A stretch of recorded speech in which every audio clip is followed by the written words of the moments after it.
Bismillahirrahmanirrahim. Assalamualaikum warahmatullahi wabarakatuh. Very good morning. Rabbi shrah li sadri wa yassir li amri wahlul 'uqdatam min lisani yafqahu qawli. Whatever which is right is coming from God, and whichever wrong is coming from my own weakness. Ladies and gentlemen, thank you again for inviting me to share the perspective, Malaysian perspective in regard to PrEP implementation in government health setting. Next slide. So I will try to cover a few areas. Next, okay, all right. So, let's look at the current HIV landscape in Malaysia. Next slide, please. I think as rightly stated by Prof. Adiba just now. Oh, thank you very much. All right. HIV in Malaysia has seen significant shifts over next. Oh, let me, not moving. Okay, all right. It's a bit slow though. All right, so as rightly stated by Prof. Adiba, so I would like to share again the HIV landscape in Malaysia, which is more or less the same as in Pakistan. So in Malaysia, we have seen significant shifts over the last decade. And we can see that HIV in Malaysia is affecting predominantly males, but we now see an increasing percentage of females among those infected. Now, the epidemic remains concentrated, just like Pakistan, and with the highest HIV prevalence among 4 key populations in Malaysia, namely the people who inject drugs, MSM, transgender population, and women at risk, or female sex workers, which we recently changed. We don't want to call female sex workers because of the label and the stigma that comes with it, so we changed it to women at risk. Now, the recent data also shows that HIV affects mainly young population aged 20 to 39 years, emphasizing the need for targeted, effective prevention strategies. What we have been doing, well, business as usual, is no longer effective in bringing down or reversing the HIV epidemic in this country. Okay, now, these charts are showing a significant shift in HIV mode of transmission in Malaysia. During the early years, the HIV epidemic was driven by people who inject drugs, bearing the brunt of roughly about 60 to 80% of reported cases every year. But now you see that the trend has changed to predominantly sexual transmission that accounts majority of cases in Malaysia. And this transition necessitates a robust response tailored to those evolving dynamics. Now, this slide is sharing with you the trends of HIV prevalence among key populations from 2012 to 2022 through our national IBBS survey. So we are running IBBS every 3 to 4 years now. So we have 4 cycles from 2012 to 2022. Now, this bar graph charts a decade of HIV prevalence. As you can see, among key populations, what is stunning is that the HIV prevalence among MSM key population is going up, whereas for other key population, especially among people who inject drugs, are nicely coming down, and this is contributed by the implementation of harm reduction program back then in 2005-2006 that comprised of needle exchange program and also methadone replacement therapy. So we can see that the prevalence among people who inject drug has gone down nicely. However, among MSM populations, it is very worrying. All right, so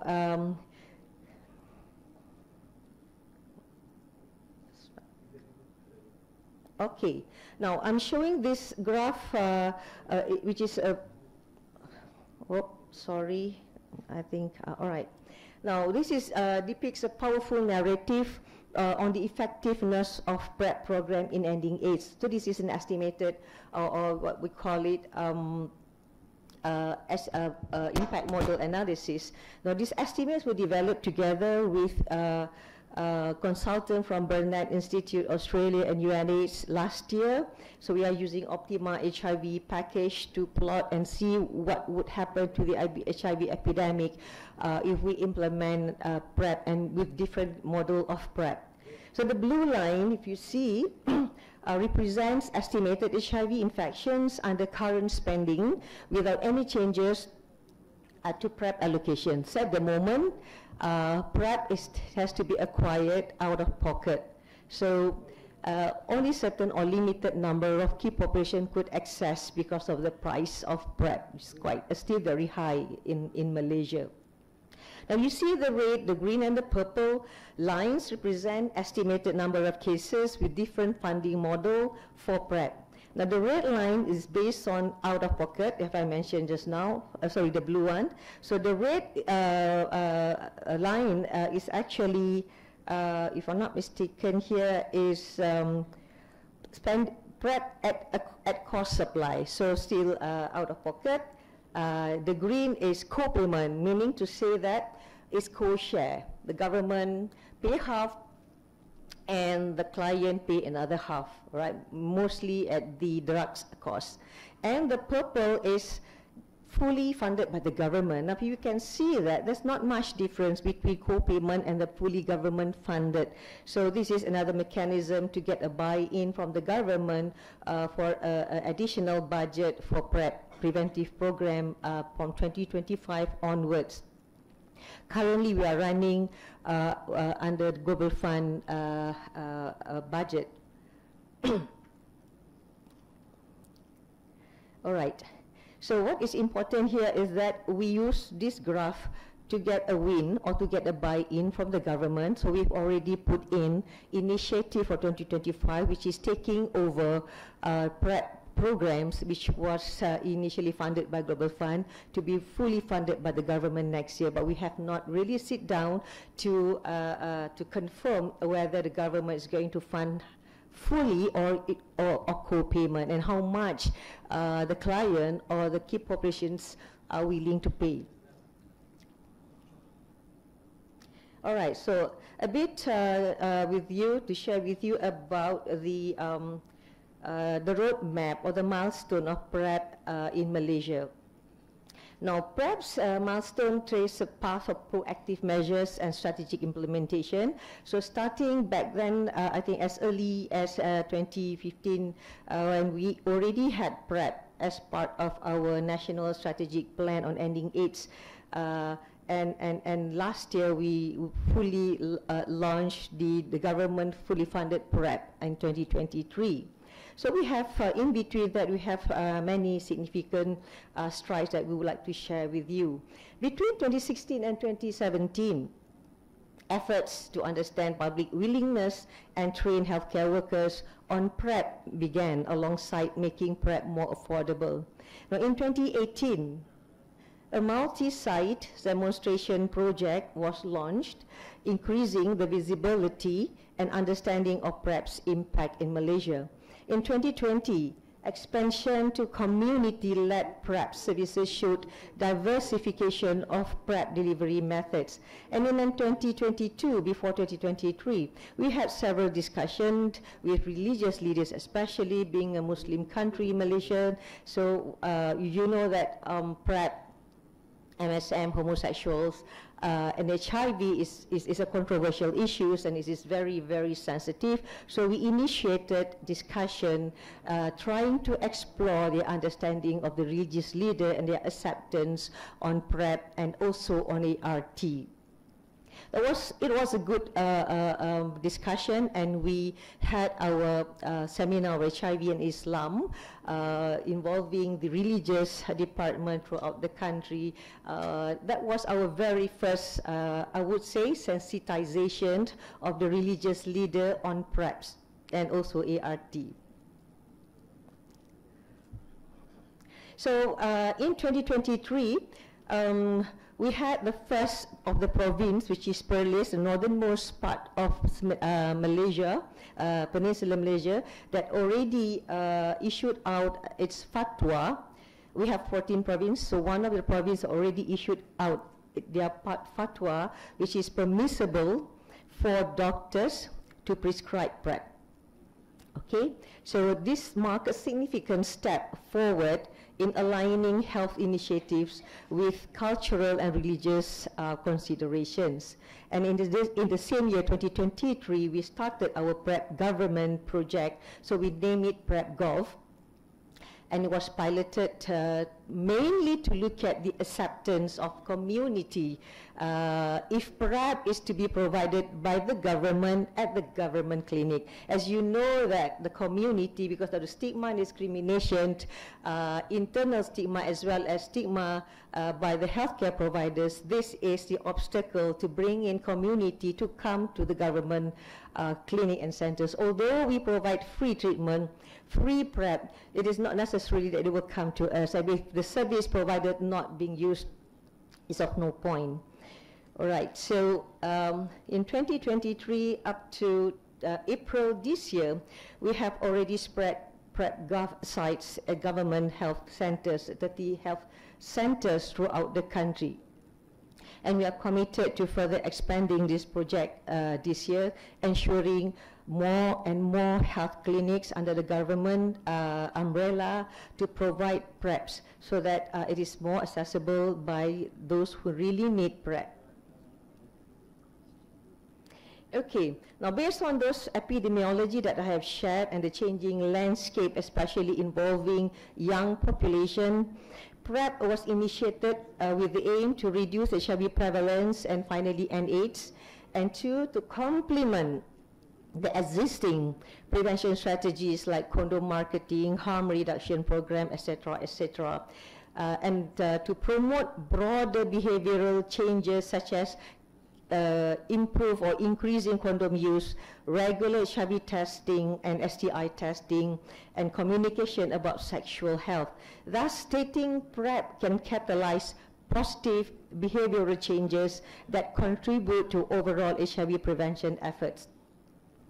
Fourth is to address underlying structural barriers such as stigma and discrimination. And this holistic approach not only improves PrEP uptake and retention, but also foster broader social and structural changes that support HIV prevention and care. Fifth is to assess to PrEP is a matter of health equity and human rights, which is rightly stated by one of the gentlemen side just behind me. So yes, PrEP is a matter of health equity and human rights. Everyone, regardless of their socio-economic status, regardless of their gender and their sexual preference, deserves access to effective HIV prevention. Okay, now this slide presents the HIV PrEP care concept in Malaysia, showing a continuum of care that begins with a community works, community outreach, and leads to clinical support. So this is where the community plays an important role, bridging between the community or the key populations to healthcare provider. Awareness and demand for PrEP are built through community outreach, including community-based testing as well as self-testing. So for community-based testing and HIV self-testing has been part of the national testing strategies, and which was endorsed for use in 2023 during the Wellness Day celebration in Malaysia. Once individuals engage with the service, they undergo clinical evaluations and receive PrEP prescriptions at health clinics by our family medicine specialists. And to ensure the success of this program emphasizes ongoing follow-up and adherence counseling to maintain commitment to the regime, and not only about giving tenofovir as PrEP to prevent them, but we also capitalize on risk reduction counseling, which I will touch in a short while. Now this eligibility criteria, I think more or less the same in other parts of the world.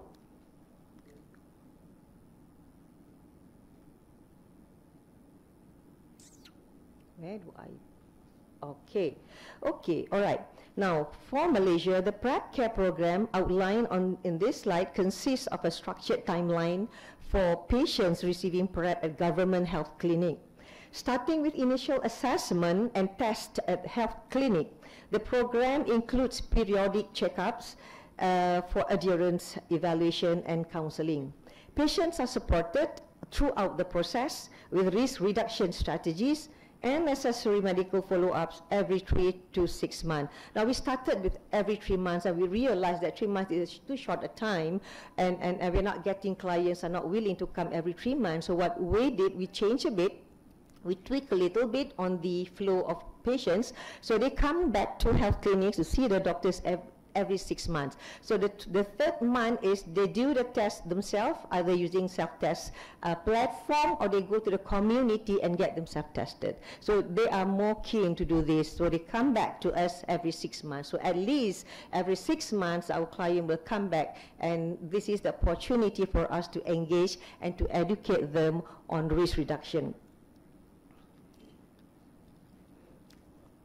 And for your information, I would like to reiterate again, the PrEP Golf program is fully funded. The drugs is funded by Global Fund, and the services are by the government. And the patients, the clients are not paying. It's free of charge. Okay? Now,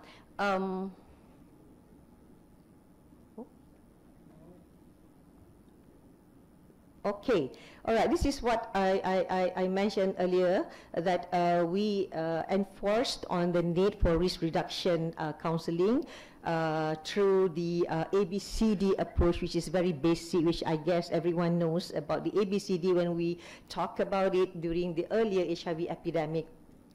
Back then, 1980s, 1990s. So we advocate on abstinence as the most effective protection against HIV and STI.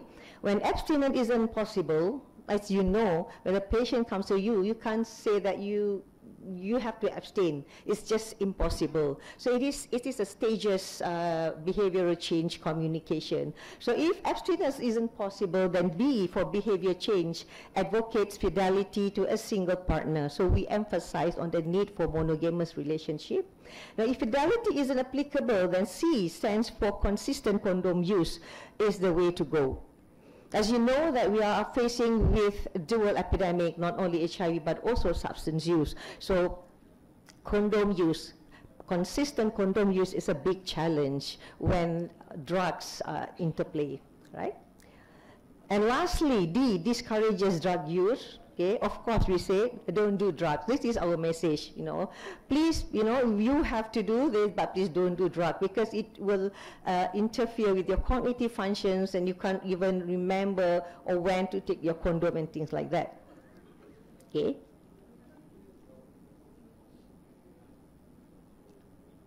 Okay, all right. Community engagement is key to our success, the PrEP program in Malaysia. We are working to increase PrEP uptake by leveraging existing services such as outreach programs, community-based testing, self-testing, with these efforts which are led by the CBOs across all states or province. To generate demand, we are normalizing proactive health-seeking behaviors and using peer motivation to encourage PrEP use. And our online health promotion strategy taps into the power of social media influencers. We use social media influencers and also PrEP ambassadors to ensure the right message reach the right target populations. On the adherence front, we have formed a network of PrEP navigators situated at every primary care clinics that provide PrEP. So we have PrEP navigators. They are among the community, right? Finally, our PrEP advocacy works tirelessly to debunk the myths, particularly among key populations like the transgender community and other key populations. Okay, now these are some of the activities which were run by the community in their efforts to create demand among their own community. Now these are the, to share with you the prelim results of our PrEP completing 1 year. So initially we had 3,525 individuals between January to December 2023. We have to exclude 51 because they are positive HIV during screening, and 23 were excluded again because they did not meet the criteria. And we started the baseline 3,451, but we have to exclude another 25 because of the window period. They turned out to be positive. And throughout the program, close to 780 individuals stopped PrEP, but we saw 29 restarted. And notably, there were 6 cases of breakthrough HIV infections. Challenges include loss to follow-up, which affected 560 participants with various reasons of discontinuing PrEP because such as they are no longer at risk. Okay, so they said we are no longer at risk, so we want to stop PrEP. Okay, or go ahead. Because of side effects as well as adherence difficulties. All right, now this is our enrollment every month, and basically you can see there was a sudden drop in December last year because of temporary PrEP stock out, but everything is going back to normal now. And this is the risk factors, I think more or less the same with other countries, and those people are with higher STI, history of STI, unprotected sex, involved with CAMFund, as also they are feeling at risk. Okay, now looking at the socio-demographic spread of our PrEP clients, you can see that majority, they were males, single, age 25 to 49, 20 to 49 years old, sorry, and most employed, they have some sort of job, okay, and a closer look at sexual orientation, majority were MSM. And looking at the PrEP adherence, 2/3 actually adhered to daily dosing, and the rest were on demand regime. And in terms of how they access program, you can see that majority are coming in through the NGOs. So if we want to get more people coming in, buy in the service, we have to have NGO. We have to invest with the establishing the NGO roles within the Ministry of Health premise. Okay. Okay. Now, as we assess the success of PrEP program, let's look at the retention. I think you can see that during the first month, retention was 91%, I would say, and at 6 months, at 87%, and it maintained as such at 12 months. So, what is important here is that very encouraging findings that it shows high level of commitment among our community to PrEP program. Okay, now this is the outcome of PrEP program. So we can see that HIV seroconversion after 1 year, right, rate is about 0.2% in Malaysia. So we have 6 cases reported seropositivity or breakthrough infections, mainly because they are not compliant, right? They are not compliant. So these were condom use, but we can see the behavior part. This is important because we also capitalize on the behavior through risk reduction counseling every 6 months. Condom use increased significantly halfway through the year, but dipped slightly by year end, but it is still a good improvement, I shall say. Most participants remained in monogamous relationships, and syphilis rates has dropped by half, indicating positive behavior changes among those who were on PrEP. All right, so just last 2 slides. So in conclusion, the low rate of HIV seroconversion that we have witnessed speaks volumes about the efficacy of PrEP program. Not only has the program been a cornerstone in preventing HIV now, but it has also fostered a wave of positive behavioral changes from heightened condom use, maintenance of monogamous relationship, and lower syphilis prevalence. The impressive retention rates further underscore the commitment of our community to this cause. And at the heart of our success lies strong community collaboration and comprehensive risk reduction counseling. These are the 2 things which is very important that has to be hand in hand. Community support, risk reduction counseling that accompanies a PrEP program has to be there. Okay. And last slide is, sorry, I think I'm missing here. So there are 5 recommendations that I would like to share with all of you. So we affirm that PrEP stands as an effective prevention strategy, crucial in both daily and also on demand. But the key word here is adherence. Okay? To enhance this, raising awareness among potential users and healthcare providers is key to generating demand. Fostering strong collaborations with civil society is important, is very important, in fact, to ensure smooth care transition and clear pathways to PrEP services within primary care context. Additionally, we must strive to dismantle the stigma surrounding PrEP usage to encourage broader adoption and more people coming forward for PrEP. And finally, integrating PrEP into our health services is essential as we move toward universal health coverage, making preventive care accessible to all who need it. With this recommendation, I thank you.